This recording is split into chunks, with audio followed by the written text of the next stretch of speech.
Mungkin hal pertama yang akan kita lihat adalah ketika kita masuk ke lobby suatu bangunan tersebut. Wah, kalau lobbynya bagus, berarti nanti kamar-kamar hotel dalam ruangan ini pasti bagus juga dong gitu.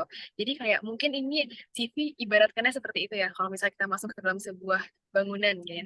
Jadi kalau misalnya kita punya first impression yang bagus, kita memberikan kesan yang bagus kepada orang yang akan bekerjasama dengan kita nantinya, tentunya akan memberikan banyak manfaat untuk kita.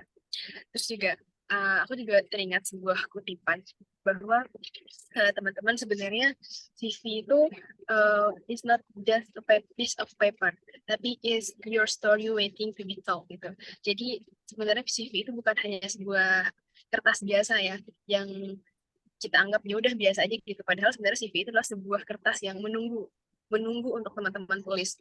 Dan bagaimana untuk menulis tulisan-tulisan di CV tersebut ya tentu saja dengan mengenal diri teman-teman sendiri. Bagaimana juga yang dibilang oleh Aristoteles ya teman-teman, mengenal diri sendiri adalah awal dari semua kebijaksanaan gitu. Jadi tentu sangat erat kaitannya dengan diri sendiri dan juga dengan CV, dan tentunya nantinya Kak Apriani, Kak Firdani juga akan berbagi dengan kita semua. Terima kasih banyak juga untuk seluruh teman-teman kepanitiaan Divisi Ekonomi Kreatif yang sudah bekerja sama dengan sangat baik sampai akhirnya Winda ini bisa terjalankan, dan terima kasih juga untuk partner kita Sejuta Cita untuk memberikan kolaborasi yang sangat berdampak untuk organisasi PPN Kara di sini. Meskipun kita di sini teman-teman Perhimpunan Pekerja Indonesia jauh dari ibu kota, dari ini ya, dari tanah air kita, dari Indonesia, tapi kecintaan kita terhadap Indonesia akan terus tetap sama, dan semoga nantinya setelah kita menyelesaikan pendidikan di Turki, kita bisa kembali ke Indonesia lagi dan memberikan dampak yang lebih baik untuk Indonesia ke depannya. Sekian sambutan dari saya, terima kasih banyak untuk teman-teman semuanya. Semoga mohon maaf kalau terdapat kesalahan kekurangan. Assalamualaikum warahmatullahi wabarakatuh. Waalaikumsalam warahmatullahi wabarakatuh. Terima kasih banyak Kak Naura atas sambutannya. Kemudian sambutan setelahnya ada dari Kak Anindya sebagai Ketua Pelaksana Panitia webinar kali ini. Dipersilahkan kepada Kak Anin untuk memberikan sambutan.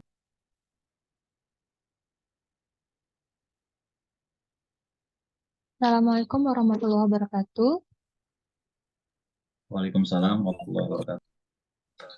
Segala puji bagi Allah Subhanahu wa Ta'ala yang telah memberikan nikmat dan juga kesehatan sehingga kita dapat berkumpul pada kesempatan kali ini. Tak lupa salawat serta salam kita haturkan kepada Nabi besar kita Muhammad SAW. Sebelumnya perkenalkan saya Anindya Hadi Utami, Ketua Panitia acara Bersinar yang sedang menempuh pendidikan di Middle East Technical University jurusan Statistik. Para hadirin yang saya sayangi dan juga pembicara yang saya sangat hormati, pada kesempatan kali ini saya selaku Ketua Panitia mengucapkan selamat datang kepada Kak Firdani dan seluruh peserta yang hadir pada kesempatan. Terima kasih sebesar-besarnya dan berkenan hadir di webinar ini. Pada webinar ini, kami menghadirkan pembicara yang sangat berpengalaman dan akan membagikan kita tips and trik cara membuat CV yang baik dan benar. Kenapa sih CV baik itu penting gitu? Karena melalui CV, penyeleksi bisa mengenali potensi yang dimiliki pelamar. Dalam beberapa detik aja, penyeleksi itu bisa tahu ini tuh orang layak gak diterima. Maka dari itu, CV sangatlah penting untuk melamar kerja maupun organisasi. Baik, itu saja yang bisa saya katakan. Lebih kurangnya mohon maaf. Terima kasih. Wassalamualaikum warahmatullahi wabarakatuh. Waalaikumsalam warahmatullahi wabarakatuh. Terima kasih banyak Kak Anindya atas sambutannya.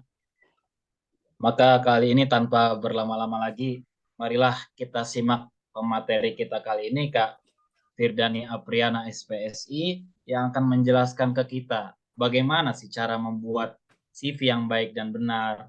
Dan mungkin beliau bisa memberikan tips and trick nih, supaya CV kita itu bisa dilirik oleh HRD perusahaan yang ingin kita tuju. Maka kepada Kak Firdani Apriana, waktu dan tempat dipersilakan. Oke, thank you Ari, dan thank you tadi juga ada Anin dan Naura ya atas kesempatannya di hari ini, sudah mempercayakan juga untuk sharingnya dariku. Di sini kita semua akan diskusi bareng-bareng ya teman-teman untuk uh, dan saya sebenarnya juga udah sempat di spill sedikit tipis-tipis sama Kak Naura sama Kak Anin kenapa sih jadi penting dan tesnya gitu ya. Kita akan bahas lebih detail. Tapi sebelum lebih lanjut, mungkin teman-teman boleh nggak sih di-share dulu sekarang nih, mostly teman-teman yang datang di sini itu kesibukannya lagi di apa ya? Kalau lagi studi mungkin lagi di semester berapa sih? Gitu. Boleh di-share teman-teman sekarang lagi pada di semester berapa? Atau mungkin ada yang masih sekolah, lagi misalnya kelas berapa dan seterusnya gitu. Oke, semester 1, semester 3, 5. Oh, variatif ya. Tapi mostly masih di awal-awal ya. Oke, yang semester 7 juga ada. Oke, sip. Thank you teman-teman yang sudah sharing sekarang lagi ada di semester berapa dan rasanya ini aku senang banget sih ternyata masih banyak juga yang masih awal-awal dan ikut apa ya sesi terkait dengan CV karena ini nantinya harapannya juga bisa jadi bekal buat teman-teman untuk memenuhi nih tadi kalau katakan Naura CV itu kan sebenarnya kertas yang nantinya perlu kita isi ya. Nah, karena teman-teman masih di semester-semester awal, bahkan ada yang masih SMA, masih sekolah, eh, semoga nanti dengan mengikuti sesi kita di hari ini, teman-teman bisa dapat gambaran nih untuk kegiatan sampai lulus kuliah, sampai lulus sekolah, itu bisa diisi dengan apa yang nanti bisa dituangkan ke CV-nya teman-teman. Kayak gitu ya. Oke, mungkin ini kita bisa next. Boleh dibantu next. Oh, bahkan ada yang SMP kelas 8, luar biasa loh teman-teman ini semangatnya ya. Oke, kita langsung masuk ya ke bahasan selanjutnya. Boleh di next. Ini di skip aja, tadi udah sempat diperkenalkan ya tentang aku. Thank you so much. Kita langsung bahas terkait dengan agenda di hari ini. Jadi kita akan bahas pertama, pentingnya CV itu sebenarnya buat apa sih? Kedua, gimana caranya kita akan apa ya, bisa untuk mempersiapkan CV yang baik. Dan juga kalau misal konteksnya nanti buat dunia kerja, nanti aku ada spill sedikit, aku share sedikit untuk tips-tips ketika kita akan mengirimkan job application. Seperti itu. Kita langsung ke yang pertama ya, terkait dengan the importance of CV.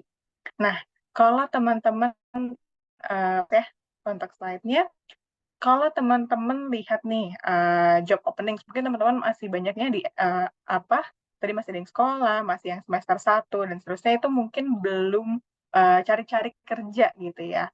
Tapi kalau aku boleh share dari pengalamanku, aku pernah di handle rekrutmen dan dalam satu job opening, dalam satu lowongan kerja itu tuh yang apply bisa banyak banget teman-teman.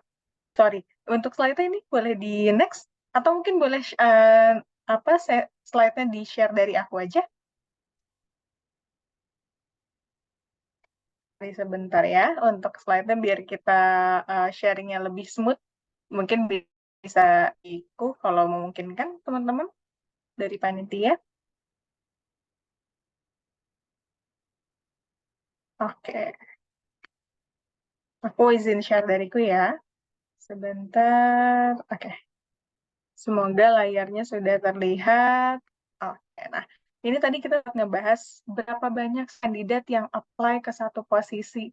Nah, kalau dari pengalamanku, satu posisi itu, ini aku waktu itu konteksnya di satu perusahaan yang belum, waktu itu 1% edukasi itu masih early gitu ya, masih starting the company, kayak baru 6 bulan berdiri, itu aja yang apply itu bisa sampai 200 sampai 300 orang per satu posisi. Jadi teman-teman bayangin ya, kalau teman-teman punya aspirasi untuk join ke company yang lebih besar. Di pengalamanku di Astra, kita lagi ada kemarin opening untuk manajemen trainee program. Dan itu sebenarnya kita cuma cari yang apply itu sampai 40.000 orang. Nah, kebayang nggak teman-teman gimana caranya kita bisa masuk jadi bagian yang 15 tadi dari 40 orang. Dan jalur pertama yang akan jadi tahap kita ke proses rekrutmen di sana adalah CV gitu. Yaitu CV adalah terkait dengan gambaran tentang diri kita gitu ya. Jadi yang jadi penentu apakah perusahaan mau melanjutkan proses kita ke tahap selanjutnya, ataupun misal teman-teman daftar beasiswa, daftar misalnya ikut studi ke luar negeri nih, kayak kakak-kakak PPI di sini, itu tahap awalnya most of the proses kayak gitu itu biasanya dari CV atau misalnya dari resume kayak gitu ya. Jadi pada intinya adalah yang menggambarkan terkait dengan diri kita. Jadi ketika ditanya nih, satu posisi tuh bisa di-apply oleh 100 bahkan ribuan orang gitu. Jadi di sisi rekruter, kita tuh punya waktu yang sangat singkat. Bayangin kalau di Astra sendiri, kayak misalnya aku di hot office gitu. Rekruternya tuh nggak nyampe 10 orang, teman-teman. Yang memproses tadi 40.000 orang. Nah, gimana caranya kan seperti itu dari rekruternya nggak banyak, tapi aplikannya banyak, dan seterusnya untuk bisa memproses hal tersebut. Memang kalau sekarang sudah banyak teknologi ya, misalnya ada ATS dan seterusnya, tapi balik lagi, ATS itu kan hanya membantu proses screening-nya. Nantinya yang paling penting adalah gambaran tentang diri kita, CV kita yang kemudian posisi yang kita apply, ataupun misal dengan beasiswa yang kita apply, dan seterusnya. Nah, untuk bisa nih, kita menunjukkan diri dari yang tadi ya, kalau aku ambil contoh dari 40.000 jadi 50.000 dia untuk menyediakan informasi yang komprehensif. Dan ketika recruiter melihat CV, itu sebenarnya waktunya tuh nggak banyak, teman-teman. Kayak dari pengalamanku, aku mungkin kalau scanning CV itu hanya itu sekitar 5-10 detik paling lama. Kalau semisal CV-nya memang relevan, misalnya cocok dengan kebutuhan kita, baru aku akan dalamin lebih dari 10. Tapi kalau misalnya awal scanning kayak, oh, ngelihat profilnya sepertinya nggak cocok dan seterusnya, itu 5-10 detik kita nggak lanjut untuk melihat prosesnya.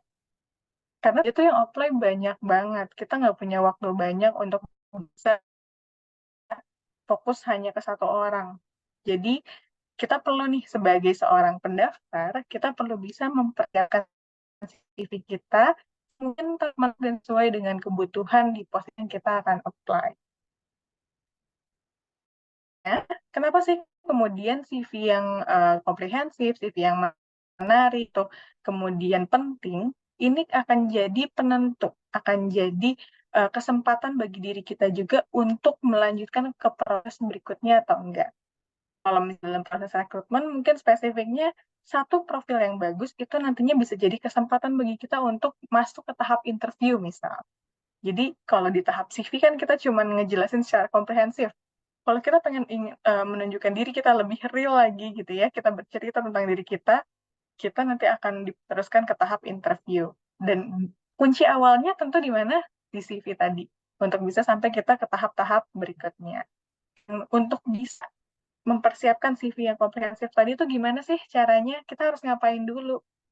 Pertama, tentu kita harus tahu dulu sebenarnya posisi ataupun pekerjaan apa sih yang ingin kita jadikan prospek karir ke depannya. Atau misalnya kalau teman-teman akan daftar beasiswa, teman-teman tuh mau daftar di beasiswa apa? Atau teman-teman mau belajar ke luar negeri, teman-teman tuh mau belajar ke universitas mana, jurusan apa, dan seterusnya. Coba dalami dulu terkait dengan titik akhirnya tuh kita mau ada di mana. Kemudian, expose diri kita terhadap posisi-posisi tersebut. Kalau misal aku nih mau jadi recruiter, aku coba untuk cari kegiatan-kegiatan yang sekiranya bisa mengenhance, bisa meningkatkan skillku terkait dengan rekrutmen, terkait dengan interview misalnya kayak gitu. Aku cari webinar, aku cari training-training, aku magang, dan seterusnya, supaya nanti pengalaman-pengalaman tersebut bisa jadi profil yang menggambarkan skill yang aku punya. Kalau teman-teman misal sekarang mau daftar beasiswa, teman-teman berarti perlu untuk mempersiapkan diri. Misalnya ingin beasiswa jurusan apa? Jurusan misalnya teknologi informasi. Coba cari kegiatan-kegiatan yang sekiranya bisa meningkatkan skill teman-teman terkait dengan teknologi informasi sehingga nantinya profil teman-teman itu terlihat, oh orang ini tuh memang mastering di teknologi informasi, dia banyak belajar teknologi informasi, dia punya passion di sana dan seterusnya, sehingga profil kita juga tergambar kalau kita memang punya punya passion, bahkan punya skill terkait dengan teknologi informasi. Jadi tentunya teman-teman ini good banget kalau teman-teman masih di awal-awal, tapi teman-teman yang udah semester 5, semester 7 pun nggak masalah, karena masih ada waktu, mumpung masih studi, jadi manfaatkan waktunya selama masih studi ini untuk bisa mendalami dulu, kita tuh mau kemana. Setelah itu, mumpung masih ada waktunya juga, kita expose diri kita, tingkatkan skill yang kita punya untuk mencapai ke titik yang kita pengen tersebut. Sehingga harapannya, nanti setelah teman-teman lulus berkuliah, itu tuh nggak starting dari zero lagi. Karena teman-teman udah punya profil yang bagus, teman-teman udah ngebangun skillnya teman-teman sebelum lulus kuliah, sehingga pas lulus kuliah tuh teman-teman udah siap kerja. Sedikit cerita, ini pengalamanku pribadi, jadi memang dari aku sendiri, aku itu udah kayak ikut organisasi, ikut magang, banyak sibuknya gitu ya. Masa-masa sibuknya itu ketika kuliah. Jadi alhamdulillah banget eh, ketika aku lulus, aku nggak ada gap waktu untuk nyari kerja. Bahkan aku udah dapat kerja full time itu, sorry, aku pas lulus kuliah banget masih intern, tapi itu kemudian dilanjut ke full time. Jadi aku nggak ada waktu tunggu untuk mencari kerja setelah lulus kuliah. Alhamdulillah, wa syukurillah gitu ya. Tapi memang hal tersebut bukan karena begitu saja, tapi karena beberapa upaya yang aku lakukan sudah ditarik maju nih ketika aku masih kuliah. Makanya di awal, aku senang banget ngelihat teman-teman masih banyak yang early studi di sini, masih semester 1 dan seterusnya, karena uh, dulu aku nggak dapat informasi kayak gini gitu ya. Sekarang aku berharap teman-teman mungkin juga bisa dapat pengalamanku, jadi teman-teman bisa dapat gambaran, oh mumpung masih semester 1 sampai semester akhir nanti, gimana caranya nih untuk bisa ningkatin skillnya sehingga teman-teman sibuk-sibuk dahulu di masa kuliah, dan nanti setelah lulus itu udah siap kerja. Kayak gitu. Nah, tadi kita udah bahas banyak terkait dengan kenapa sih CV kemudian jadi penting, dan sekarang saatnya mungkin kita akan bahas lebih detail terkait dengan gimana caranya kita nyiapin CV-nya itu sendiri. Ini akan banyak bahas hal teknis ya teman-teman. Kalau tadi kita bakal banyak bahas hal teknikal. Nah, kalau bicara perlu kemudian diri kita, terus tentang pendidikan kita, pengalaman, bisa pengalaman organisasi, pengalaman kerja, dan terakhir terkait dengan skill dan sertifikasi. Di luar itu, teman-teman juga bisa nih masukin, misalnya teman-teman banyak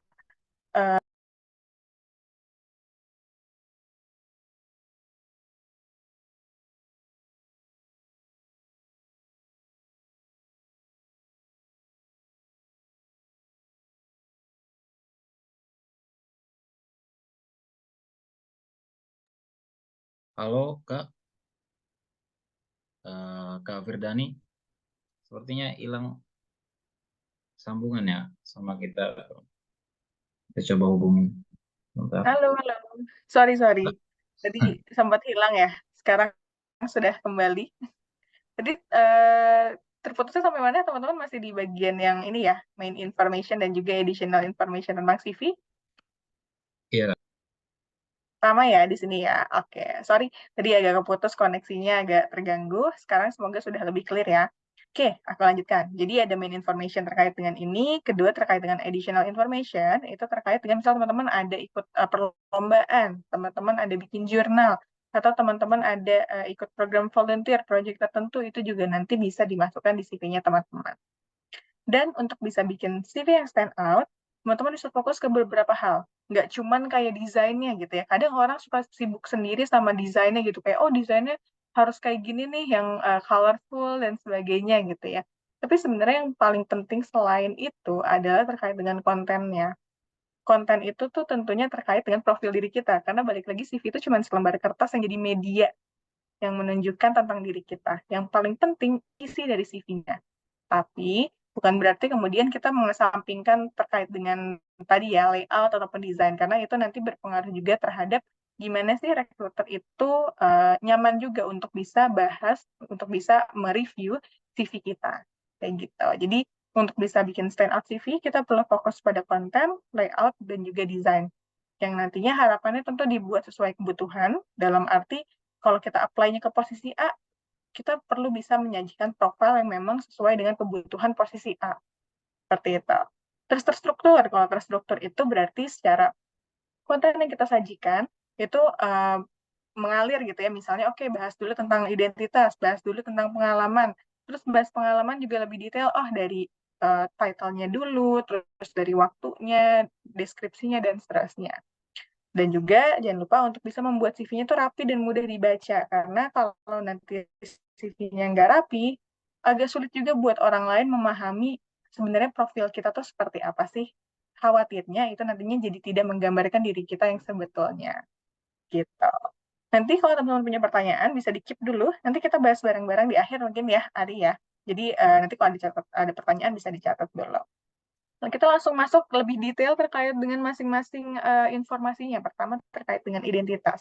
Nah, identitas ini teman-teman bisa masukin nama lengkap, title, brief summary tentang teman-teman, kontak. Ini kontak itu cukup email dan nomor HP, lalu media sosial. Nah, mungkin teman-teman yang masih early kuliah ataupun yang masih sekolah sempat kenal LinkedIn gitu ya, atau misalnya belum pernah explore, mungkin bisa coba cari tahu tentang LinkedIn karena ini jadi media sosial yang cukup oke untuk merefer terkait dengan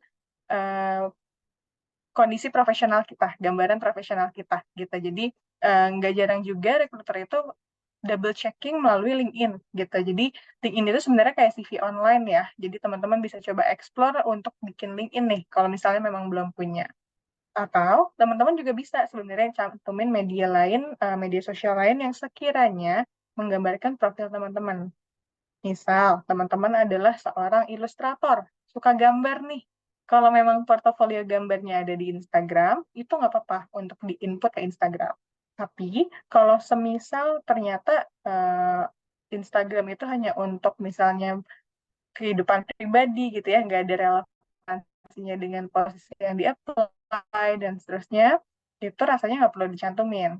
TikTok atau misalnya Twitter gitu, kalau memang tidak ada relevansinya dengan apa yang di-apply, itu tidak perlu dicantumkan gitu. Lalu kalau teman-teman input terkait dengan domisili, silahkan cukup dimasukkan kota dan kode posnya saja. Jadi nggak perlu detail jalannya apa, RT berapa, dan seterusnya, karena itu data pribadi ya teman-teman. Karena lagi hits juga nih, lagi ramai terkait dengan perlindungan data pribadi. Jadi kita sendiri juga jangan mengekspos data pribadi kita ya. Kita cukup masukin kota dan juga kode pos. Nah, important notes untuk bagian identitas. Satu, teman-teman gunakan email profesional. Email profesional itu seperti apa sih? Jadi email profesional adalah email yang memang menggunakan nama kita sendiri gitu ya. Bukan tiba-tiba misalnya emailnya email kucing gitu. Kita kadang punya kucing dibikinin email, dibikinin Instagram gitu ya, terus pakai email itu. Nah, jangan pakai email selain diri kita. Kedua, tentu pastikan kontak teman-teman tuh bisa dihubungi. Khawatirnya nanti teman-teman sebenarnya profilnya udah bagus banget nih, tapi kontaknya nggak bisa dihubungi. Jadi kan sayang ya, nanti nggak bisa diproses ke tahap selanjutnya. Gitu, teman-teman. Jadi untuk bagian identitas, teman-teman coba cek kalau pernah buat CV udah ada belum nih poin-poin terkait dengan hal-hal yang ada di bagian identitas. Lalu, ini mungkin aku sedikit share terkait dengan about me. Atau biasanya ini bagian description ya, di bagian atas. Kadang suka bingung, kalau di bagian about me ini harus tulisin apa sih? Nah, kalau di bagian about me ini, teman-teman fokus pada informasi tambahan yang nggak terdapat di detail CV-nya. Misal, kalau di CV itu kan udah ada tentang pengalaman, udah ada tentang award, dan seterusnya. Teman-teman jangan membahas lagi yang udah ada di bagian body dari CV-nya gitu. Jadi jangan ditulis saya adalah mahasiswa di mana dari jurusan apa, pernah punya pengalaman apa. Karena hal tersebut sudah tercantum di bagian bawahnya.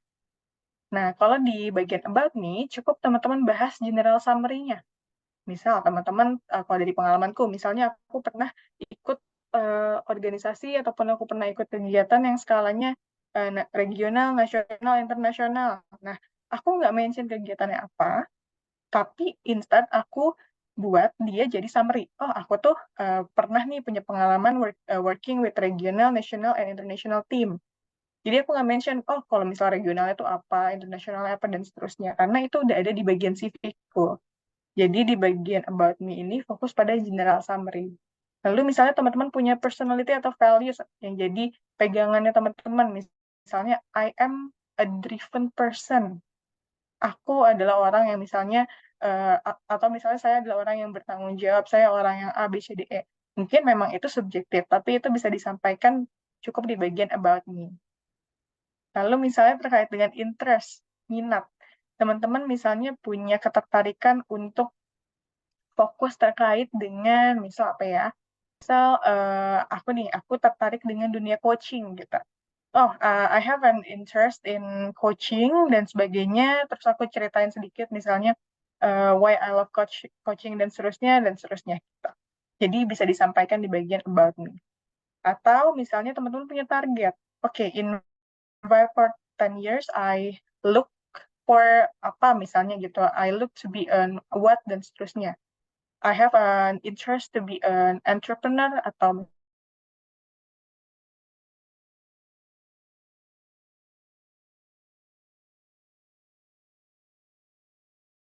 misalnya untuk jadi apa informasi tambahan gitu ya teman-teman. Ini sedikit tips saja untuk bagian about me.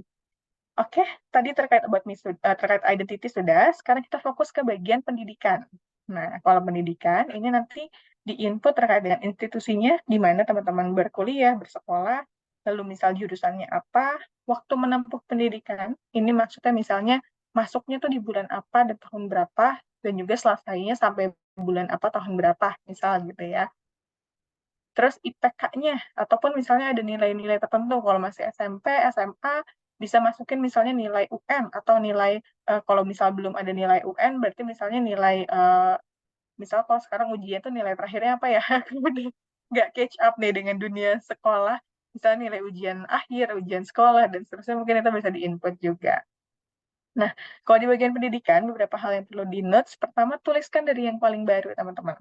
Misal sekarang teman-teman berkuliah, berarti yang dituliskan di bagian pendidikan itu misalnya kuliah dulu, baru SMA. Kalau teman-teman SMP, tuliskan dulu SMP-nya, terus SD. Kalau teman-teman SMA dulu, baru SMP. Gitu. Jadi ini juga nggak perlu dituliskan terlalu banyak, jadi cukup mencantumkan 2-3 jenjang pendidikan terakhir. Nggak usah dituliskan dari TK, gitu ya, TK-nya di mana, SD, SMP, semuanya dituliskan itu nggak perlu. Cukup mencantumkan 2-3 jenjang pendidikan terakhir. Dan nama institusi itu nggak perlu diubah ke bahasa lain, teman-teman. Misal, teman-teman berkuliah di Institut Pertanian Bogor. Itu sebenarnya nggak perlu di bahasa Inggrisnya, jadi misalnya Bogor Agricultural Institution misalnya gitu. Itu sebenarnya nggak perlu, karena balik lagi, itu adalah nama institusi. Jadi bisa dibuat as is saja. Dibuat sesuai dengan namanya. Gitu ya. Itu untuk bagian pendidikan, teman-teman. By the way, aku terlalu cepat kah? Atau masih oke untuk pace-nya, teman-teman? Boleh di komen. Menurutku masih oke Kak ini. Masih oke ya? Oke, Iya. kalau misalnya nanti aku terlalu cepat atau misalnya agak nggak jelas, bisa di komen aja langsung di kolom chat ya. Oke, sip. Kita lanjut ke bagian pengalaman. Nah, ini yang sering menjadi perdebatan. Kalau di bagian pengalaman, teman-teman ini bisa macam-macam banget. Mau pengalaman kerja, pengalaman organisasi, pengalaman kepanitiaan, itu bisa teman-teman tuliskan di sini. Dan bagian pengalaman, ini bisa teman-teman cantumkan komponennya ada title-nya dulu. Misal, teman-teman jadi ketua OSIS, atau jadi ketua BEM, dan seterusnya. Lalu, institusinya di mana? Berarti kan kalau misalnya institusi, tadi misalnya di badan BEM itu kepanjangannya apa ya? Badan Eksekutif Mahasiswa. Sorry, udah lama tidak bersekolah, jadi agak lupa nama institusinya. Atau misalnya OSIS, berarti kan misalnya OSIS SMA berapa gitu ya, dan seterusnya. Terus masa jabatannya berarti startnya di bulan apa tahun berapa, dan kira-kira sampai bulan apa tahun berapa. Atau kalau misalnya masih berjalan, bisa dituliskan misalnya starting dari April 2023 sampai dengan present gitu ya, sampai sekarang. Dan bisa disampaikan terkait dengan job description dan juga impact. Jadi kalau job description dan impact ini sebenarnya untuk menggambarkan misalnya ketika kita menjadi ketua OSIS, itu sebenarnya yang jadi tanggung jawab kita tuh apa sih? Maupun kalau impact, itu misalnya ketika kita jadi ketua OSIS, apa sih kontribusi yang kita berikan? Jadi harapannya yang kita tuliskan itu sesuatu yang measurable atau sesuatu yang bisa terhitung. Misal, kalau dari pengalamanku waktu aku ambil contohnya misalnya di 1% edukasi. Waktu itu aku jadi HR manager dan ada kegiatan yang aku handle itu terkait dengan HR webinar gitu. Dan itu rutin setiap bulan. Jadi yang aku input di CV-ku at the time, itu misalnya aku berhasil untuk generate sekian juta misalnya dalam 1 bulan untuk conducting di HR webinar misalnya, seperti itu. Jadi ada sesuatu yang terhitung yang kemudian bisa menggambarkan kontribusi yang kita berikan. Kalau misalnya jadi ketua OSIS, oke, berhasil misalnya bisa aja berhasil untuk mengadakan acara, misalnya dalam 1 tahun program itu ada dalam 1 tahun masa kepemimpinan misalnya ada 12 program untuk mahasiswa internal misalnya kayak gitu. Jadi ada sesuatu yang measurable yang kemudian bisa kita tuliskan di CV kita untuk menggambarkan seberapa besar sih load ataupun kontribusi yang kita berikan ketika kita handle posisi tersebut gitu teman-teman. Jadi nggak cuma ngejelasin misalnya sebagai ketua OSIS saya memimpin, saya mengarahkan dan seterusnya, enggak, tapi teman-teman lebih detail lagi, kita tulisannya tuh namanya SMART gitu ya, specific, measurable, attainable, relevant, dan juga time bound gitu. Jadi jelas ada angkanya, ada waktunya, ada memang kegiatannya seperti apa untuk menggambarkan sebenarnya apa yang sudah kita lakukan.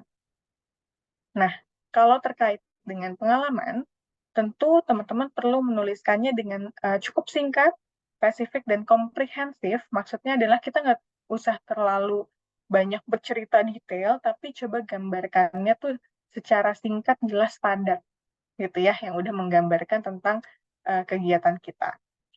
Dan juga tuliskan dari yang terbaru, ini sama seperti yang sebelumnya. Misal, kalau dalam tahun ini aku handle sebagai ketua OSIS, terus aku juga ikut jadi ketua ISEC, dan seterusnya. Yang paling dulu misalnya, ketua ISEC itu startingnya dari bulan Februari, ketua OSIS dari bulan Agustus. Nah, yang aku tulis paling atas itu yang ketua OSIS dulu, karena yang paling baru gitu ya. Habis itu baru yang sebelumnya apa. Terus cukup mencantumkan 2-3 pengalaman terbaik dan relevan. Ini kalau teman-teman spesifikally misalnya banyak punya kegiatan gitu ya, cukup sebenarnya 2-3 pengalaman yang relevan dengan posisi yang di-apply itu sebenarnya udah cukup. Selama memang nantinya 2-3 posisi tersebut juga teman-teman punya kontribusi juga di sana gitu. Terus nama institusi juga nggak perlu diubah ke bahasa lain, dan juga description dan impact dibuat dalam bentuk bullet points. Ini rekomendasi dariku sih. Karena kalau yang nomor 5, kalau misal dibuatnya deskripsi, maksudnya deskripsi itu kayak paragraf gitu ya penjelasannya, itu khawatirnya membingungkan karena terlalu wordy. Kalau dibuatnya seperti ini nih, ada bullet points, angka-angka, itu kan bisa lebih singkat, jelas, padat ya. Jadi rekruter pun bisa untuk memahami apa yang kita sampaikan dengan lebih cepat, dengan lebih mudah juga, gitu. Ini terkait dengan pengalaman, teman-teman semoga bisa ditangkap ya, nanti gimana sih caranya untuk menuliskan pengalaman magang, pengalaman kerja, pengalaman kepanitiaan, dan seterusnya di CV-nya teman-teman.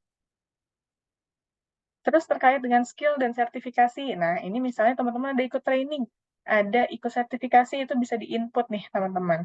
Tapi yang perlu di-note sebenarnya adalah perlu dipastikan untuk training-training tertentu, atau kadang yang suka bingung adalah webinar boleh dicantumin nggak sih? Seminar boleh dicantumin nggak sih? Nah, sebenarnya kalau dariku pribadi itu kurang recommended untuk dicantumkan. Kenapa? Karena seminar itu tatarannya ke arah knowledge. Dalam arti, hal tersebut belum tentu menggambarkan kita memiliki kompetensi di bidang seminar tersebut. Misal, aku ikut seminar terkait dengan UI UX research. Nah, apakah dengan aku mengikuti seminar UI UX tersebut menggambarkan aku punya skill UI UX? Kan belum tentu ya, gitu. Jadi, kalau misalnya keikutsertaannya dalam seminar, aku personally merasa itu kurang direkomendasikan untuk di-input ke dalam CV. Tapi kalau sifatnya workshop, begitu ya, kan agak beda ya kalau workshop dengan CV, karena kalau workshop kan misalnya suka ada pelatihannya gitu ya. Nah, itu mungkin masih oke untuk bisa dicantumkan, karena at the very least, kita masih ada upaya untuk bisa melatih untuk acquiring atau untuk memperoleh skill terkait misalnya tadi UI UX-nya. Kayak gitu. Jadi kalau terkait dengan training atau sertifikasi, silahkan teman-teman tuliskan misalnya nama trainingnya apa, terus institusi yang mengeluarkan. Kayak misalnya aku kemarin habis ikut training sertifikasi terkait dengan coaching performance. Jadi nanti nama institusinya aku tuliskan Coaching Indonesia, karena aku kemarin ikut dibantu dari organisasi namanya Coaching Indonesia. Terus tahun keikutsertaannya, ikutnya di tahun berapa, atau pada beberapa sertifikat itu tuh ada tahun expired-nya teman-teman. Itu nanti bisa dicantumkan juga, maupun terkait dengan nilai. Misalnya kayak TOEFL, itu kan ada nilainya ya. Nah, itu bisa dicantumkan. Terus terkait dengan hard skill. Nah, hard skill dan soft skill. Rekomendasiku ketika teman-teman masukin skill di CV, itu cukup cantumin hard skill aja.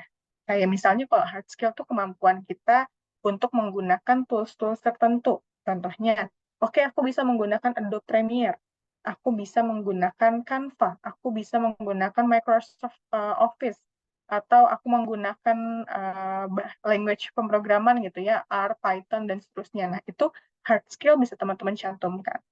Tapi kalau soft skill, misalnya leadership, responsible, apalagi soft skill lainnya, menurutku itu sesuatu yang tidak perlu dicantumkan. Kenapa? Karena itu sifatnya subjektif. Kita misalnya bisa ngeklaim diri kita punya kemampuan leadership. Standarnya apa? Kan kita nggak pernah ada pengujiannya ya. Unless, misal memang ada tuh sertifikasi, ataupun misalnya eh, ujian-ujian tertentu yang kemudian bisa mengeluarkan gambaran nilai kita terkait dengan soft skill tersebut, itu nggak apa-apa dicantumkan. Tapi kalau misalnya kita self-claim, kita punya leadership dan seterusnya, kalau dariku pribadi sih sebenarnya hal tersebut tidak perlu untuk dicantumkan. Justru hal itu bakal terlihat dari pengalaman-pengalaman yang kita cantumkan di CV kita. Maupun terkait dengan hard skill, sebenarnya kita juga nggak perlu nih, kalau dulu pengalamanku, aku sendiri di CV misalnya nulis kemampuan bahasa Inggris, kemampuan untuk menggunakan Adobe Premiere, itu tuh ada di angka 4 dari 5, misalnya gitu. Atau di angka 9 dari 10. Nah, kalau hal tersebut ada penilaiannya, misal kita ada ujiannya, ada sertifikasinya, itu nggak apa-apa untuk dibuat ada nilainya. Tapi, kalau misalnya itu sifat rating dari kita sendiri, kemampuan menggunakan Canva, Microsoft Office, 9/10, itu judgement-nya dari mana kan sebenarnya judgement kita pribadi ya.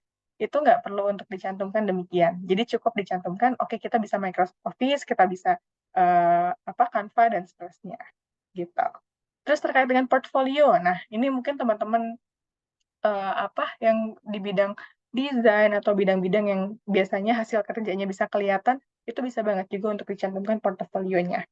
Portofolio itu misalnya teman-teman orang desain yang suka menggambar. Nah, itu hasil karya gambarnya tuh boleh banget tuh teman-teman untuk dibikin link misalnya, dimasukkan ke dalam CV-nya teman-teman. Sehingga nantinya recruiter juga punya referensi, oh orang ini misalnya lagi dicari nih ilustrator. Jadi kita bisa ngelihat ilustratornya tuh desainnya memang sesuai dengan kebutuhan kita nggak sih, dan seterusnya. Gitu. Maupun sebenarnya eh, role-role lainnya di luar sesuatu yang bisa terlihat kayak gitu. Misal nih, aku pribadi sebagai HR, portofolioku yang aku buat dan pernah aku submit di CV-ku, itu adalah terkait dengan posisi-posisi yang pernah aku apply, ataupun misalnya program-program rekrutmen yang pernah aku buat, atau program-program terkait dengan people management yang aku buat. Kayak misalnya, dulu aku pernah bikin program MT, aku yang mendesain programnya.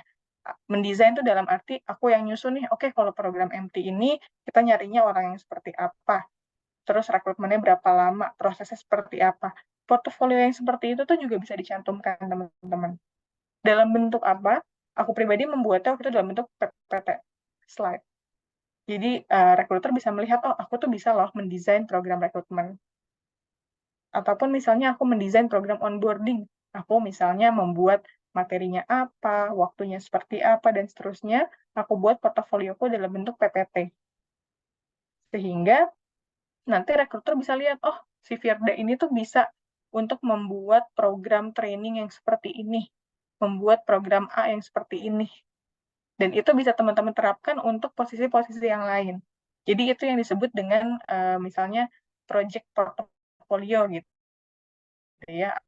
Atau teman-teman misalnya yang suka susah nih, aku kasih contoh misalnya UI UX. kadang untuk masuk ke dunia UI UX itu perlu pengalaman. Tapi orang bakal ngerekrut kita kalau kita udah punya pengalaman. Jadinya agak-agak muter-muter ya. Gimana nih caranya dapat pengalaman kalau yang dicari orang yang udah punya pengalaman. Nah, untuk hal-hal yang seperti ini kita bisa banget untuk self-learning. Kita belajar dulu sendiri, terus misalnya kita bikin self-project gitu ya. Wah, ya udah kita coba benahin deh. Contohnya kalau teman-teman tertarik di dunia UI, UI kan adalah kita coba untuk mendesain suatu platform misalnya gitu ya. Misalnya adalah platformnya mobile banking. Oh ya udah kita bikin self project nih untuk rework platform misalnya mobile banking A. Nanti dibikin di portofolio kita sehingga orang ketika akan ngerekrut kita lagi ngelihat CV kita, ngelihat portofolio kita ngelihat nih, oh orang ini pernah coba untuk nge-rework UI-nya mobile banking A. Jadi kan di situ jadi dapat gambaran kalau orang ini mungkin punya skill yang dibutuhkan dan seterusnya, gitu ya. Itu terkait dengan portofolio. Nah, beberapa hal yang perlu diperhatikan dari skill dan sertifikasi ini sama, tuliskan dari yang terbaru, hard skill nggak perlu dikasih rating, kayak tadi yang aku udah jelasin ya, dan juga cantumkan portofolio yang sudah hyperlink. Jadi kalau teman-teman akan cantumkan, misalnya portofolionya ditaruhnya di Google Drive, nah itu tuh udah dibikin tuh misalnya bit.ly-nya gitu ya, tiny URL-nya itu udah dibuat sehingga orang bisa refer ke link tersebut ketika akan melihat portofolionya teman-teman. Gitu. Oke, kita lanjutkan lagi. Terakhir terkait dengan ini additional information-nya ya. Kalau misalnya additional information itu ada, misalnya teman-teman pernah ikut award apa, dapat award apa, ikut volunteer, ikut project, ataupun ada publikasi tertentu, dituliskan dulu. Kayak misalnya aku pernah ikut volunteer Asian Games. Nah, aku tuliskan tuh volunteer Asian Games gitu ya. Institusinya siapa? Oh, kita misal dari INASGOG, Indonesia Asian Games, bla bla bla gitu ya. Tahun pelaksanaannya kapan, terus penjelasan singkat juga dijelasin. Aku tuh di sana berperan sebagai apa. Begitu. Jadi teman-teman bisa masukin juga, misalnya pernah ikut lomba, pernah dapat award apa, pernah submit publikasi apa, itu juga bisa dicantumkan. Beberapa important notes-nya untuk bagian ini, tentu tetap dibuat short, spesifik, dan komprehensif, terus tuliskan dari yang terbaru, dan cantumkan referensi yang sudah hyperlink. Ini maksudnya misalnya, mungkin kalau ada dokumentasi, atau misalnya kalau publikasi nih, teman-teman udah pernah publish jurnal. Nah, link jurnalnya itu bisa dicantumkan hyperlink-nya di portofolionya, di CV-nya teman-teman. Kayak gitu. Overall notes-nya untuk CV, ini pertama tentu dibuat informasinya objektif. Makanya aku sempat mention terus ya, kayak dibuat measurable, terus juga kalau hal-hal yang sekiranya subjektif itu nggak usah dicantumin, rating yang nggak ada penilaian dasarnya itu nggak usah dicantumin, karena harapannya CV teman-teman itu bisa objektif, terukur, dan juga relevan. No typo, teman-teman coba cek-recek lagi untuk CV-nya apakah sudah sesuai EYD gitu ya. No typo, perhatikan EYD maupun grammar-nya. Terus menggunakan bullet points dibanding menggunakan paragraf. Bullet points itu seperti ini ya, teman-teman. Jadi ada cek 1, cek 2, cek 3, dan seterusnya. Terus tulisan dan layout rapi, serta konsisten. Misal nih, kalau nulisin pengalaman, itu title-nya ukurannya 12. Terus kalau nulisin institusinya ukuran fontnya 10. Nah, di pengalaman yang lainnya, pengalaman 1, pengalaman 2, pengalaman 3, itu dibuat sama. Untuk misal font size-nya, font type-nya, spacing-nya, maupun terkait dengan warnanya. Terus warna dari overall CV-nya nggak usah berlebihan gitu ya, jangan terlalu membuat mata pusing. Maksimal 2 halaman, teman-teman, jangan terlalu banyak. Kenapa? Karena balik lagi, waktu yang dimiliki oleh rekruter itu singkat, jadi harapannya kalau dibuat lebih singkat, nanti teman-teman juga bisa, dari rekruter bisa mendapatkan gambaran yang komprehensif dari CV-nya teman-teman. Dan juga silakan disimpan dalam format PDF. Jadi ini untuk menghindari kemungkinan CV kita jadi berantakan ya teman-teman, karena kalau kita misal pakai Word kayak gitu takutnya ketika dikirim formatnya berubah. Jadi silakan menggunakan PDF. Jadi balik lagi merimain teman-teman untuk bisa membuat stand out CV, fokusnya nggak cuma di desain ya teman-teman. Yang paling penting sebenarnya adalah konten. Dan konten bakal didapat kalau kita udah punya pengalaman-pengalaman. Banyak pengalamannya ya. Panitiaan, organisasi, perlombaan, publikasi, award, volunteer, segala rupa, self-project, itu bisa teman-teman masukkan ke dalam CV. Fokus pada konten, layout, desain, pastikan sesuai kebutuhan, tetap terstruktur, rapi dan juga tetap mudah dibaca. Seperti itu untuk preparing standout CV.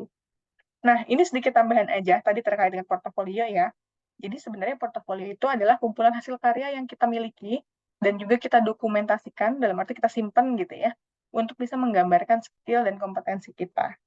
Nah, contoh-contoh yang posisi yang umumnya ada portofolio itu kayak desain grafis, karena kan kelihatan ya hasil kerjanya, bikin poster, bikin hasil gambar, dan seterusnya.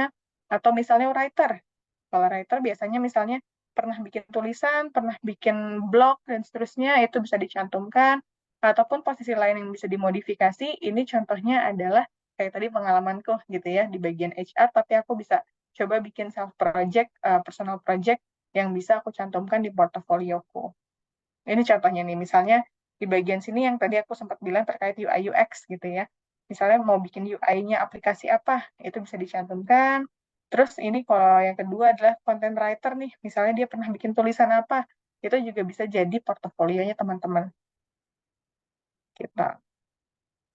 Oke, sampai sini masih aman, teman-teman? Sebelum terakhir, aku akan ngasih sedikit tips terkait dengan sending job application. Ini mungkin tambahan aja ya untuk job application, karena kita fokusnya sebenarnya terkait dengan CV. So far masih aman? Teman-teman boleh di kolom chat, mungkin kasih jempol atau bilang aman. Atau kalau nggak aman juga boleh di chat juga, silahkan disampaikan. Aman ya? Oke, sip, sip, sip. Kita lanjut sambil teman-teman mencerna, aku bahas terakhir terkait dengan sending job application. Nah, ini mungkin ketika kita sending job application itu melalui email ya, teman-teman. Karena kalau sekarang kan sebenarnya kita sending job application bisa menggunakan platform ya, banyak banget kayak misalnya kayak dari LinkedIn, dari Caliber, dari apa ya, banyak banget platform lainnya yang sebenarnya bisa kita gunakan untuk sending job application. Tapi nggak jarang juga kita diminta untuk ngirim job application tuh melalui email. Misalnya kayak, oh kita lagi buka posisi ini, kirim aja nih CV lo ke email kita di sini gitu. Nah, ketika kita ngirim CV kita melalui email tersebut, itu jangan cuman kirim CV di attach, jadi masukin attachment, terus udah. Jangan seperti itu ya, teman-teman. Jadi, perlu diperhatikan juga ketika kita akan mengirimkan CV, beberapa halnya nih. Misal, di sini aku kasih contoh. Pertama, gunakan email profesional. Jadi, emailnya tadi ya, profesional tuh memang emailnya teman-teman, menggunakan nama lengkapnya teman-teman. Terus di bagian subjek, jangan lupa ditulis nih. Misalnya kalau teman-teman apply untuk beasiswa, tuliskan misalnya beasiswa apa gitu ya. Nama lengkap teman-teman siapa. Jadi pastikan subjek dan body emailnya terisi dengan jelas. Terus di bagian body, dijelasin juga nih. Perkenalan, terus juga kenapa sih kita ngirimin CV. Terus juga di akhir kita jelasin juga, oh saya pengen nih harapannya bisa berdiskusi lebih lanjut terkait dengan hal-hal apa yang bisa saya miliki, yang saya sudah pernah lakukan untuk bisa support di posisi yang saya apply. Misalnya kayak gitu. Ini contohnya ya, kayak misal Dear Hiring Manager, introduce saya siapa, terus I am delighted to see your company opening nih, untuk posisi apa yang menurut saya sepertinya cocok sama posisi saya. Dan dengan email ini, saya juga memasukkan CV saya, resume saya, untuk membantu Anda mengenali diri saya. Saya berharap bisa dapat kesempatan untuk diskusi lebih lanjut terkait posisi ini dan juga terkait dengan skill yang saya punya untuk posisi ini. Terima kasih untuk considering aplikasi saya. Jadi di bagian body nggak cuma kosongan gitu ya. Teman-teman bisa modify ini, nggak mesti harus kayak gini, tapi secara umum strukturnya bisa seperti ini. Perkenalan dulu, jelasin alasannya kenapa mau apply, terus juga ngucapin thank you untuk kesempatannya dan seterusnya. Gitu. Pastikan juga attachment-nya itu sudah siap dikirim. Kadang kita suka lupa ya, kalau mau kirim email, badinya udah diisi, ternyata attachment-nya nggak dimasukin. Nah, itu jangan sampai lupa. Dan juga dokumennya dikasih nama, teman-teman. Misal, CV-nya tuh dibuat, ada penjelasannya ya. Misalnya nama CV-nya adalah CV_Firdania Priana. Atau disesuaikan dengan namanya teman-teman. Atau misalnya portofolio _ siapa. Gitu ya. Terus, kalau misal teman-teman memang kirimnya melalui email, kirimkan email pada hari dan waktu kerja kalau memungkinkan. Tapi kalau misal diminta, yaudah kirim aja secepatnya, itu nggak apa-apa. Kirim regardless di jam berapapun. Tapi kalau misalnya menggunakan portal untuk daftar kerja, rasanya itu bisa dikirim jam berapapun sih, teman-teman. Kalau misalnya apply dari LinkedIn, apply dari Caliber, dan seterusnya itu di jam berapapun rasanya aman. Ini hanya pengecualian kalau teman-teman menggunakan email ya. Dan juga pastikan teman-teman untuk bisa mengirimkan application itu lebih cepat, teman-teman. Misal, kalau teman-teman apply posisi A, lagi butuh nih orang nih gitu ya, ada di nemu job application di Twitter, kirim aja email ke sini gitu. Nah, coba teman-teman untuk bisa kirim CV teman-teman secepatnya. Kenapa? Karena si recruiter ini tuh nggak akan nunggu. Dalam arti nggak akan nungguin kita bakal submit gitu ya. Once dia sudah menemukan kandidat yang cocok, semakin cepat dia menemukan, maka dia udah langsung memproses orang tersebut. Jadi kalau kita makin lama, kesempatan kita makin tipis nih untuk bisa dapetin posisi tersebut. Kayak gitu. Terus sedikit tips aja teman-teman terkait dengan sending job application melalui email. Terakhir, closing dariku, meriman ke teman-teman juga, kalau CV dan dokumen lainnya ya, portofolio dan seterusnya itu sebenarnya cuma media, menceritakan tentang diri kita. Yang lebih penting dari dokumen-dokumen tersebut itu sebenarnya gimana sih cerita kita. Jadi teman-teman yang masih sekolah, yang masih di semester awal, maupun yang udah mau lulus, manfaatkan waktunya sebaik mungkin untuk membangun ceritanya, sehingga nanti teman-teman bisa tuangin nih ceritanya teman-teman ke dalam CV dan dokumen lainnya. Ini tuh yang bisa aku share malam ini. I will be very open untuk any questions yang kita bisa diskusiin bareng-bareng. Aku kembaliin ke Ari. Thank you, teman-teman. Oke, terima kasih banyak Kak Firdani atas ilmunya dan informasinya. Ini isinya daging banget ini. Ini kayaknya teman-teman full informasi siang ini. Kita sampai ke sesi tanya jawab. Saya persilahkan kisar 2-3 orang untuk memberikan pertanyaan yang ingin ditujukan kepada narasumber. Bisa melalui kolom komentar ataupun mengangkat mengklik ikon angkat tangannya. Oke, di sini udah ada satu pertanyaan dari Kak Indi Fitriani. Halo Kak Firdani, aku Indri, mohon izin untuk bertanya. Atau Kak Indri mau langsung bertanya secara langsung, Kak? Bisa dibuka kamera dan suaranya. Gitu. Kak Indri dipersilakan. Halo, Indri. Halo, selamat malam Kak Firdani. Aku Malam. Indri. Iya, baik Kak Firdani. Aku mohon izin Kak untuk bertanya terkait LinkedIn ya Kak. Kan ada fitur rekomendasi. Nah, apakah fitur rekomendasi itu berimpact untuk profil LinkedIn kita atau tidak? Dan gimana sih cara kita untuk mendapatkan referensi tersebut untuk profil LinkedIn kita? Terima kasih. Thank you, Indri. Ini aku langsung jawab aja, Ari, ya. Untuk pertanyaan dari Indri. Ini menarik banget, udah one step ahead nih, terkait dengan rekomendasi di LinkedIn. Jadi kalau teman-teman yang udah punya LinkedIn, ada tuh di bagian LinkedIn tuh ada terkait dengan rekomendasi dari orang lain ya. Mostly ini biasanya dari orang-orang yang pernah kerjasama sama kita. Dan kalau ditanya apakah ini berimpact, ini bisa jadi salah satu konsiderasi bagi recruiter untuk bisa menentukan apakah, sebenarnya nggak sampai menentukan mungkin ya, I assume. Jadi lebih ke arah sebenarnya rekomendasi ini tuh jadi nilai plus bagi si pendaftar untuk apa? Jadi rekruter tuh bisa memperoleh nilai plus terkait dengan profil orang tersebut. Misal, Indri dapat rekomendasi dari atasannya Indri di tempat sebelumnya atau dari rekan kerja. Nah, itu nggak jadi dasar penentu apakah Indri akan diteruskan proses atau enggak, tapi itu bisa jadi nilai tambah buat Indri untuk dikonsider ke tahap berikutnya. Kayak misalnya kalau dari pengalamanku juga, contoh aku dapat rekomendasi dari atasanku di tempat kerja yang lama. Itu bisa jadi referensi bagi rekruter untuk melihat, oh, si Firda ini tuh kalau lagi kerja ternyata seperti ini nih, kalau kata atasannya yang dulu. Kalau kata temennya sih kerjanya seperti ini dan seterusnya. Balik lagi, dia nggak menentukan yes or no dilanjutkan ke tahap berikutnya, tapi dia bakal mendapatkan nilai plus untuk jadi catatan khusus kalau misalnya orangnya tuh seperti ini dan seperti itu. Gitu. Jadi apakah itu berimpact? Aku rasa itu tetap ada impact-nya. Walaupun itu bukan impact terbesar gitu ya, terkait dengan rekomendasi. Dan gimana sih caranya kita bisa dapat rekomendasi nih dari orang lain? Tentunya kita perlu kerja yang baik selama kita bekerja yang baik itu sebenarnya bisa jadi apa ya, dasar juga bagi orang lain untuk berkenan memberikan rekomendasi ke kita. Kedua, sebenarnya kadang orang tuh mau dapetin rekomendasi nggak yang purely orang nulis sih, gitu ya. Biasanya kita juga nggak menutup kemungkinan tuh saling tukeran. Misalnya nih, eh, aku sebagai bawahan minta tolong ke atasanku, waktu itu namanya Kak Farhana. Kak Farhana, aku minta ke Kak Farhana untuk bisa memberikan rekomendasi terkait dengan pengalamannya bekerja sama aku. Jadi basically kita minta sih, minta ke orang tertentu misalnya rekomendasi terkait dengan pengalaman bekerja sama kita. Kayak gitu. Mungkin itu ya Indri terkait dengan pertanyaannya. Semoga bisa menjawab ya. Iya, baik Kak Fardania, sangat terjawab. Terima kasih banyak Kak. Thank you.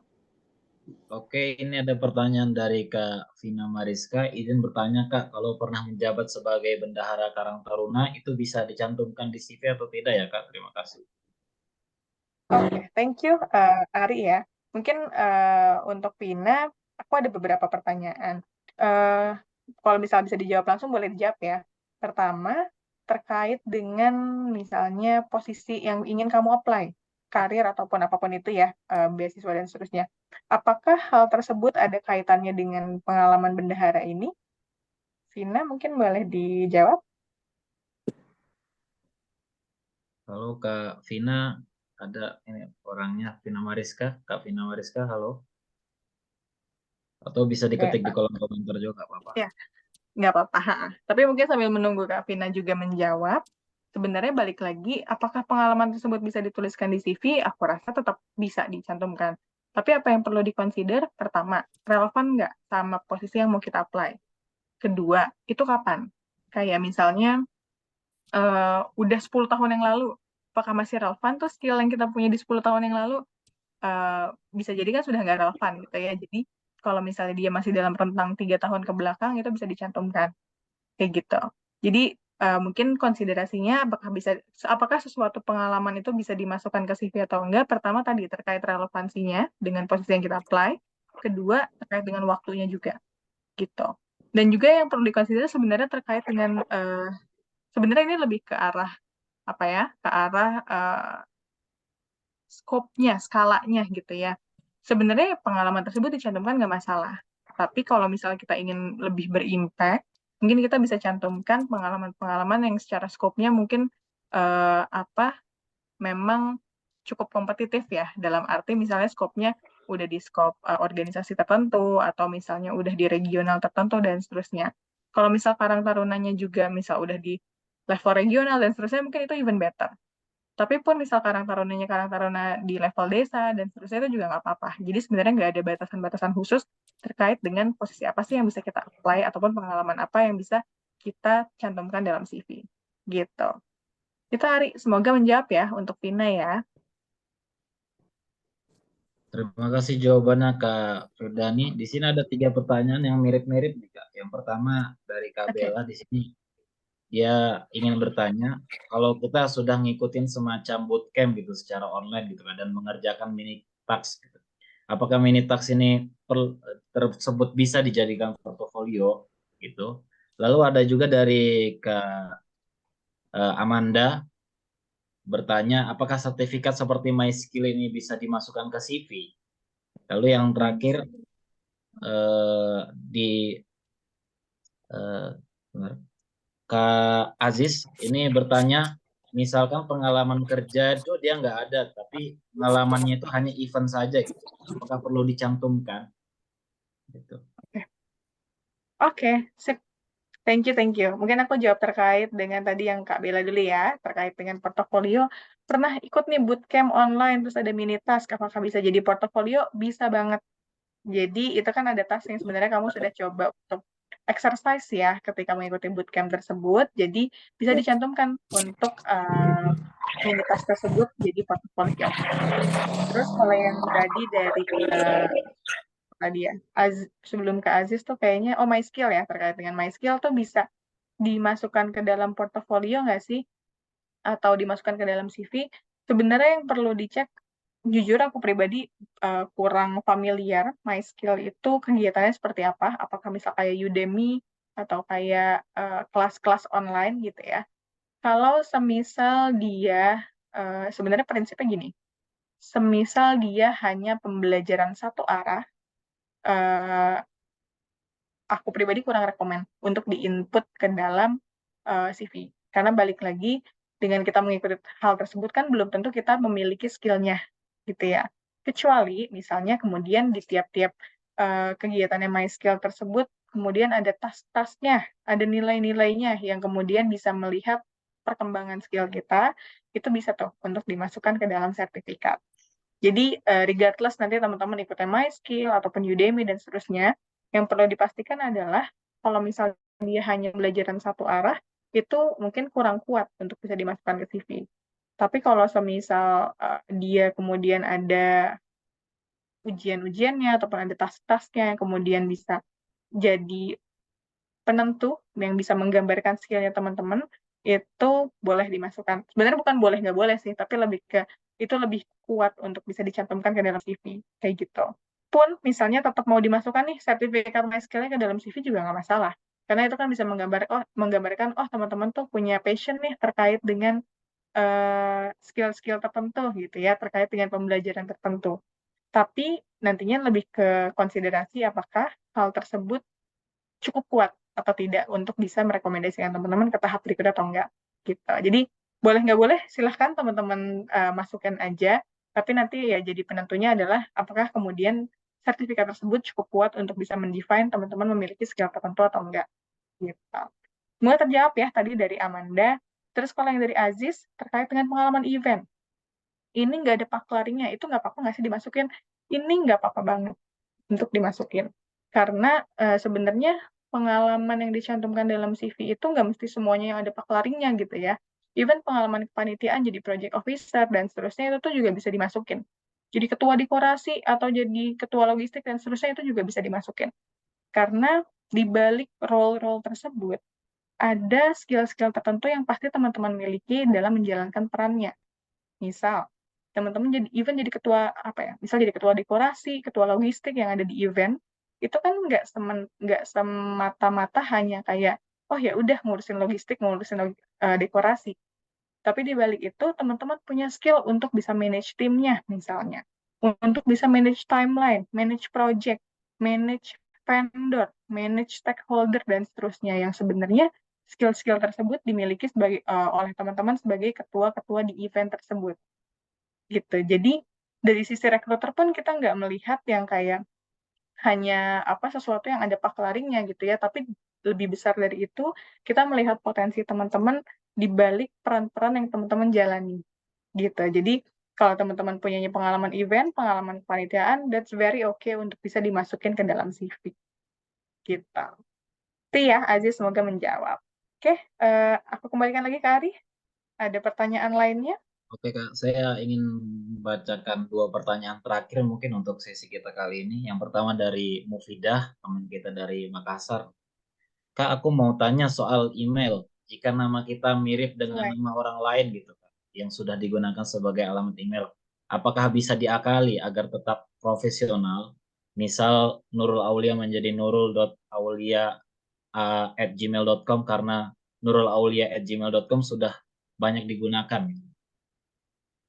Oke, thank you. Ini pertanyaannya menarik nih. Aku belum pernah dapat pertanyaan ini, tapi sebenarnya ini real case yang terjadi ya. Dan sebenarnya teman-teman definisi profesional itu selama menggunakan nama kita, that's very okay gitu ya. Dan very understandable, sangat dipahami kalau semisal kan nggak bisa ya satu nama itu udah pakai buat jadi email atau jadi sosmed tertentu dipakai lagi. Jadi kalau selama emailnya kemudian masih dengan nama lengkapnya teman-teman, even misalnya ditambahin angka gitu ya, misalnya Nurul dan Aulia terus dimasukin tanggal gitu, 01@gmail.com itu tuh masih nggak apa-apa, karena emailnya itu masih menggambarkan nama lengkapnya teman-teman, kayak gitu, jadi masih menggambarkan profilnya teman-teman, gitu ya. Semoga menjawab dari Nurul Aulia. Lalu Mufidah sih sebenarnya, sorry, itu contoh ya. Oke, thank you Ari, boleh kembali ke Ari. pertanyaan terakhir Kak, ini dari teman kita Sekar dari Malang. Kak izin bertanya, kalau misalkan pernah menjadi moderator suatu acara nih, apakah perlu dimasukkan dalam CV ya Kak? Atau cukup ditulis yang menjadi pematerinya saja gitu? Kemudian untuk format CV, jika mengikuti format yang ada di aplikasi, boleh nggak Kak? Gitu? Atau harus buat sendiri di Word gitu? Terima kasih. Oke, thank you. Pertama terkait dengan moderator, boleh banget untuk dimasukin. Karena balik lagi teman-teman, apapun yang teman-teman lakukan kan itu memerlukan kompetensi tertentu ya. Even jadi moderator tuh nggak tiba-tiba jadi moderator gitu kan. Pasti teman-teman memerlukan skill untuk bisa mengarahkan, skill untuk bisa rephrase misalnya, untuk bisa merangkum dan seterusnya. Itu tuh nggak semua orang misalnya bisa jadi moderator, pun bisa misalnya memerlukan latihan-latihan tertentu gitu ya. Jadi kalau ditanya apakah bisa dicantumkan ke dalam CV atau enggak, tentu bisa banget. Nggak mesti untuk jadi pemateri doang yang boleh dimasukkan ke dalam CV ya. Jadi teman-teman pernah jadi MC, pernah jadi moderator itu boleh banget dimasukkan ke dalam CV. Terus terkait dengan format, apakah boleh mengikuti yang ada di aplikasi? Itu nggak apa-apa.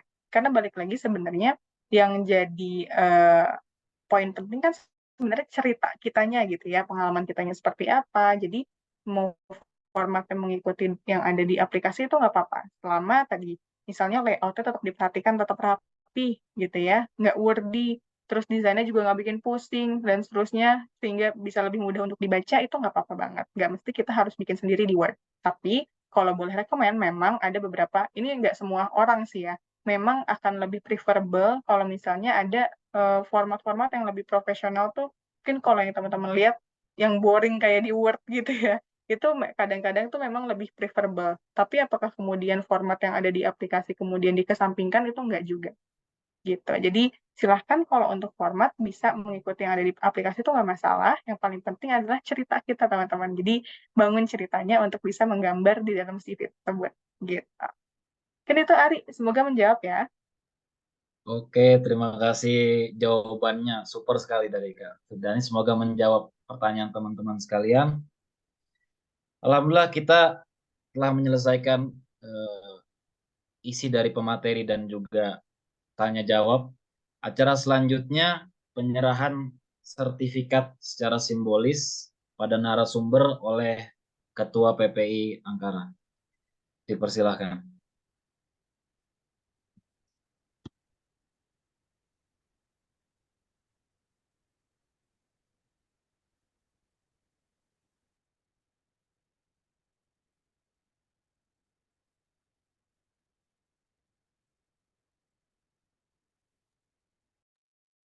Apakah Kak Naura di sini bersama kita? Ada nggak Kak Naura? Maaf Ari,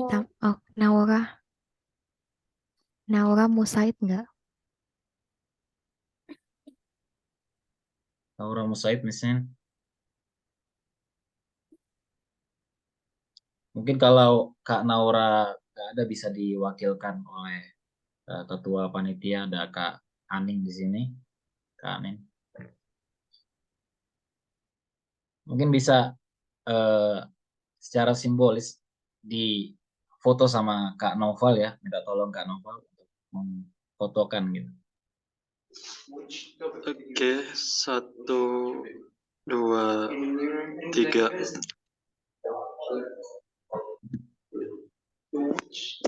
Oke, terima kasih Kak.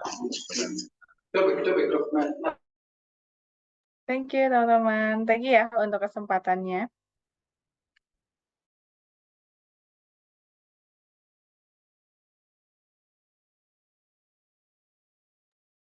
Ari, sorry Ari masih di mute.